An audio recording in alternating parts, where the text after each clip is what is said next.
In this video, we're going to be looking over this Olympus Infinity Stylus Epic DLX 35mm film camera, and this is the one with the large aperture lens. It's a 35mm f2.8. And so before we get started, I'm just going to mention that this camera does seem to have some issues. There are some problems, and so part of this demonstration is to show you those problems firsthand. And in order to do that, I have a battery and a scrap roll of film, and we're going to put these in and get started. But first of all, let's just open up the battery compartment, and we can see it's got the gasket around it here. Feels good. The compartment looks good, so we can insert the battery. Then we can open up the back, and while we have the back open, I thought I'd point out that the surface here that the gasket will fit against looks good. The gasket on the back side has a soft and pliable rubber gasket all the way around. Pressure plate looks good. And this is the deluxe version of the camera that has this panorama setting. So I just want to show that when this is up, this panorama setting opens and these bars come into play, and then when we shut it off, they disappear. So that part is working. I did notice that when looking in the viewfinder, just in general, there is a light blue splotch kind of in the middle of the viewfinder, and when this is flipped up, some areas of that light blue turn a bit darker blue, like it was some sort of electronic way of showing the smaller frame, and that part is really not working well in there, so be aware of that. What I thought we'd do now is load this roll of scrap film, so we can put this in the loading side and put the little tail over there, and with that all looking good, we can close it, and you can hear it now winding. Okay, so now if I were to open the front cover, we see it's set here for picture number 1. And I am going to, we'll set the flash to flash all the time. And I'm just going to turn this light off here and point the camera here generally at us. Now I did not see it flash. Let's try that again. Flash, okay.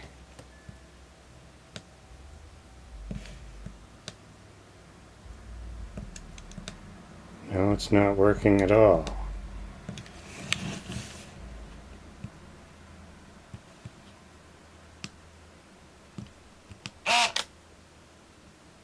It went off, but it did not flash. Okay, and it stayed at picture number 2 and the lens stayed extended. Now this is what I've noticed before here, and so in order to advance it to the next picture, you have to physically shut it off and then start it up again, and then now it's ready for picture number 3.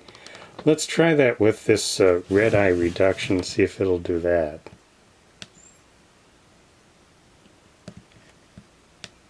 Nope.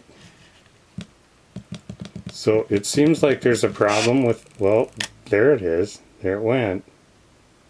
So eventually it charged up enough and it worked. And now notice the lens stayed stuck out again, and it still stayed at picture number 3. So in order to go to picture number 4, we have to shut that off like that.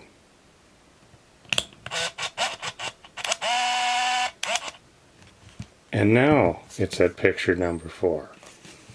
Now let's try the self-timer I'm going to just shut the flash off. Okay, there's the little timer indicator. So now I'm going to point this at us right here and push the button. You can see the little red light came on. So let's just watch it finish its cycle.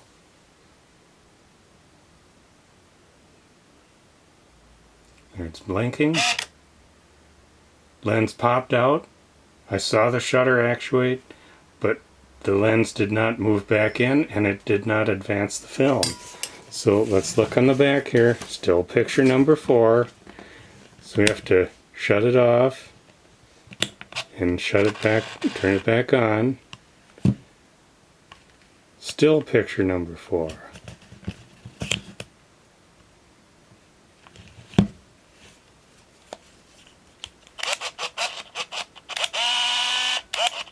There, now to picture number 5. Okay. So we're seeing a little pattern here. I'm going to try the regular flash again. And let's just see if it'll do it. It did not flash, even though I called for it to. Let's turn it off, back on. Lens goes back in. Film advances to number 6. Let's try that with that flash request again, and then shut off these lights here, just to make sure the camera thinks it's dark enough. Still did not go off. Okay, and stays at picture number 6, unless I work that switch. And even so, it did not do it.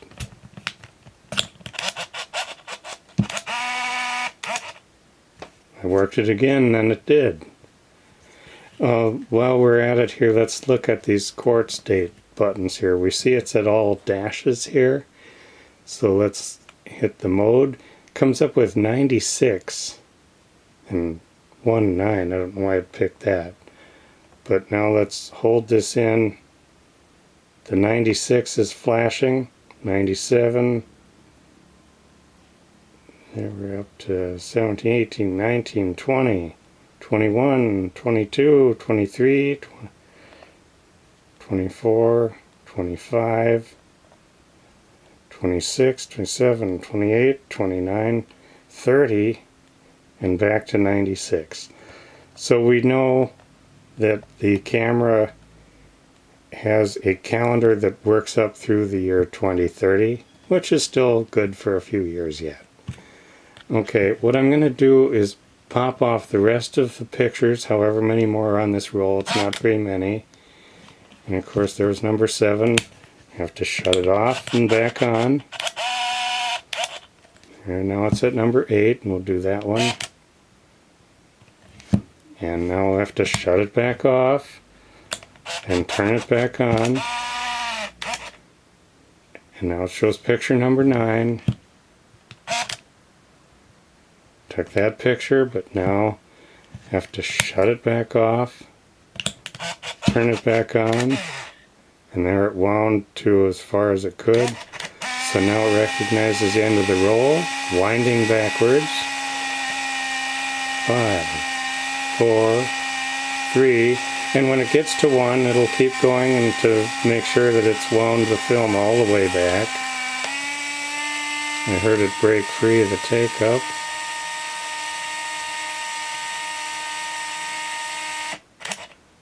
And there's the flashing E, which means it should be safe to open the back of the camera and take out our film that's all wound back into the housing. So to review, the things that I saw that were wrong with the camera were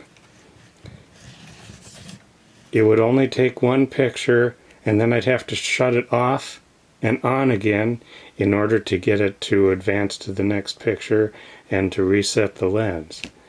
And sometimes it took turning it on and off twice. The other thing was the flash was not consistently working. Even when I specifically asked for it to come on, it did not.